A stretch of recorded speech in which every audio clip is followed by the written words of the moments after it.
I want to start off this video by saying that I stand in solidarity with the Black, Brown, Indigenous, and people of color who are spearheading a new uprising and a new movement for justice against police brutality and systemic racism.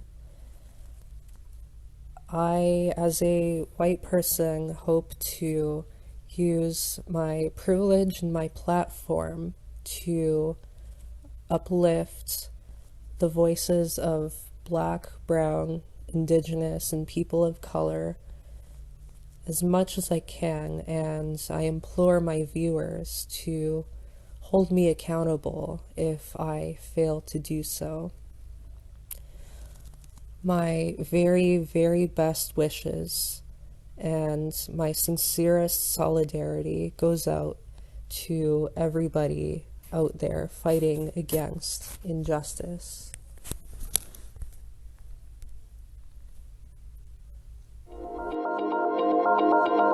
You're listening to The Scientist with No Credentials.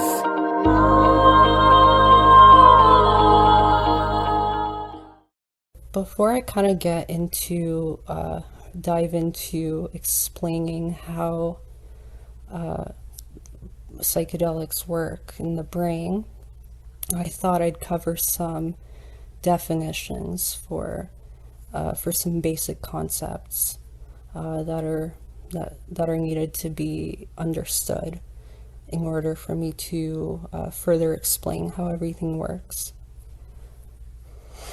I thought the first thing I'll define is what a drug is. A drug is a chemical that, when ingested by a person, it changes how different things in their body work, and it changes it from the homeostatic norm. Homeostasis refers to the baseline state of how the body functions, and drugs can change that in many, many different ways. Now, drugs are something that are distinguished from nutrients. Nutrients can act and they can change various things in how various things in the body work, but they are distinguished from drugs in that drugs are not something that is required by everybody in order for the body to maintain its function, whereas nutrients are something that everybody needs for the body to maintain its function. Now, that doesn't necessarily mean that there aren't cases where people may need certain drugs in order to survive. In fact, sometimes people do need certain drugs in order to survive because of various medical conditions. However, drugs are still distinguished from nutrients in that nutrients are something that everybody needs in order to stay alive and for their body to function properly, whereas drugs are something that changes how the body works, but they're not required by everybody for the body to function. So yeah, I hope that kind of it defines and explains what a drug is. I think the next term that I'll define is pharmacology. So pharmacology is basically the study of drugs. Pharma means drug, and ecology or ology in science as a suffix refers to, it means the study of. So pharmacology means the study of drugs. The next thing that I will define is what a psychedelic is. So a psychedelic is a type of psychoactive, meaning mind-altering drug that has specific effects that are often considered to be very profound by those who take them. Now, it's worth mentioning that there are some drugs that have profound effects that are not always considered psychedelics. This can include drugs such as cannabis, ketamine, or MDMA, to name a few. And these drugs are in their own categories. Cannabis is a cannabinoid, ketamine is a dissociative, and MDMA is an empathogen. And I'm sure I'll probably cover the nuance of all of these things in my part 2. But these drugs, even though they can have profound or trippy effects, they are only sometimes considered psychedelics, as opposed to other drugs which are always considered psychedelics, which will be the focus of this video. Now, even among the drugs that are always considered psychedelics, even that can be divided into what are known as classical psychedelics and I guess what I could call more novel psychedelics. Classical psychedelics are drugs such as LSD, psilocin, which is the active ingredient in mushrooms, DMT, or mescaline, just to name a few examples, that have been around for quite a long time, and their effects are very well studied and researched by the scientific community. Another thing about classical psychedelics is that most of them are quite benign on the body physically, in that it is quite difficult, if not impossible, to reach a physically dangerous overdose on these substances.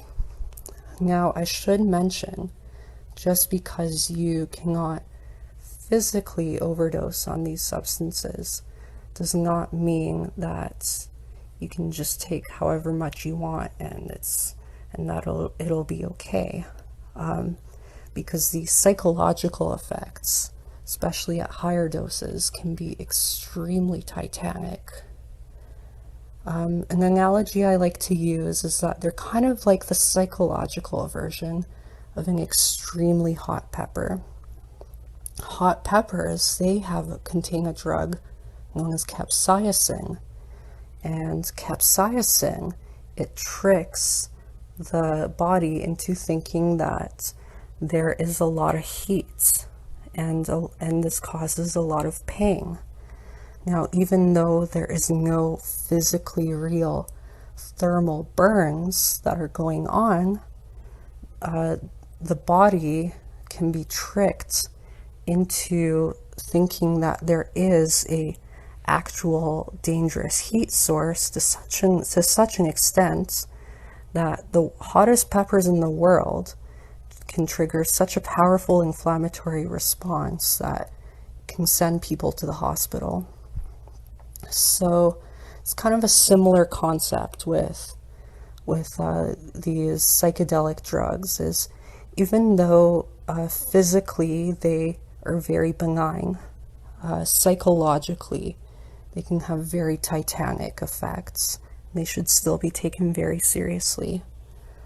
And now when it comes to the more novel psychedelics, this can include drugs such as the 2C series that was synthesized by Alexander Shulgin, the DOX series, which was also synthesized by Alexander Shulgin, as well as the NBOME series, which I believe was synthesized by David E. Nichols.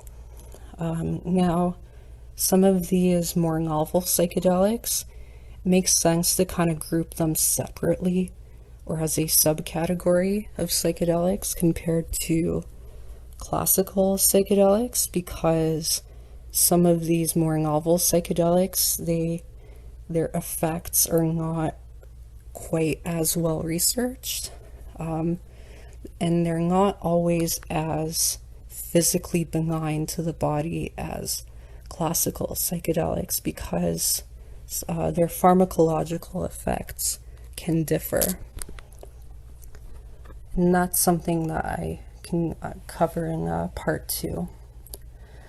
In this video, I'll be focusing on how classical psychedelics work. So, some basic kind of concepts that I'm going to outline to help folks understand all of this is that the brain, it contains billions and billions of cells that are known as neurons. Neurons, they use electrical signals as well as chemicals called neurotransmitters in order to communicate with each other and for brain function to occur. Now, a lot of neurons have what are known as receptors for different neurotransmitters. And these receptors, they're kind of like a lock, where the neurotransmitter or any drug can be like a key. So it's kind of like a lock and key thing going on here. The neurotransmitter that we are going to be talking about in this video, because it's relevant to these drugs, is serotonin. Now, a lot of people think of serotonin as like a happiness hormone, and although serotonin does have a big effect in mood regulation, it's really a lot more complex than just, oh, extra serotonin means you're more happy, because there are 15 different kinds of serotonin receptors in the brain, and they all have a different role and function. And these receptors are called 5-HT receptors, because the chemical name for serotonin is 5-hydroxytryptamine, or 5-HT. Now, there are 15 different kinds of serotonin receptors, and the subtype that we will be focusing on in this video are the 5-HT2A receptors, or serotonin 2A receptors, because these are the type of receptors that psychedelic drugs primarily work on. So psychedelic drugs, or at least classical psychedelic drugs, act as partial agonists for the 5-HT2A receptor. So going back to the lock and key analogy, it's kind of like an agonist would be like a key that fully turns the lock and opens the door, whereas a partial agonist is kind of like a key. It fits in the lock and you can kind of like turn it, but not all the way. And truly, it's a lot more complicated than that, but this is kind of like a basic way to conceptualize it. So yes, classical psychedelic drugs, they act as partial agonists for the 5-HT2A receptor. Now you might be thinking, how does that lead to the trippy effects? I find that like a lot of drug education resources for lay people, they kind of, when they talk about psychedelics, this is about as far as they go. They just say, oh, these drugs, they work on the brain by being a partial agonist for the 5-HT2A receptor. They don't really explain much more than that. And I guess the reason why is because it's very, very complicated how this all works. And I plan to cover this in part 2 in more detail in a well-edited video essay. However, I will kind of cover like the basics. And for those who are interested in a more involved explanation, I will link James L. Kent's book, Psychedelic Signal Information Theory, Shamanism in the Age of Reason, which provides a much more detailed explanation of all this. So, but for this video, I will kind of gloss it over simply. So it turns out that quite a lot of 5-HT2A receptors are concentrated in a part of the brain that deals with perception. Now, kind of the way that perception works in the brain is that your brain takes in all this perceptual input from the 5 senses, and then it kind of interprets everything. It makes sense of it, crunches the data, edits it down into an output that leads to a cohesive perception of consciousness, or cohesive flow of consciousness. Even though it may seem like what you're experiencing is like a raw, uncut version of reality, the thing is, the brain actually really does a lot of editing to allow you to perceive what you do. There's a lot of perceptual inputs. It crunches the data and it creates a perceptual output, which is what you experience. Optical illusions are a great way to show and expose some of the glitches in how the brain kind of edits down and processes everything. And psychedelics, they're kind of like an optical illusion in that way, because the 5-HT2A receptors, when they're partially agonized by psychedelics,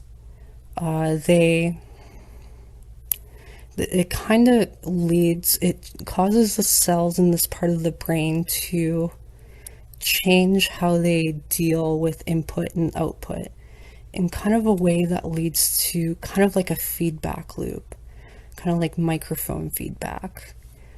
And this leads to some of the changes in perception that are associated with psychedelic drugs.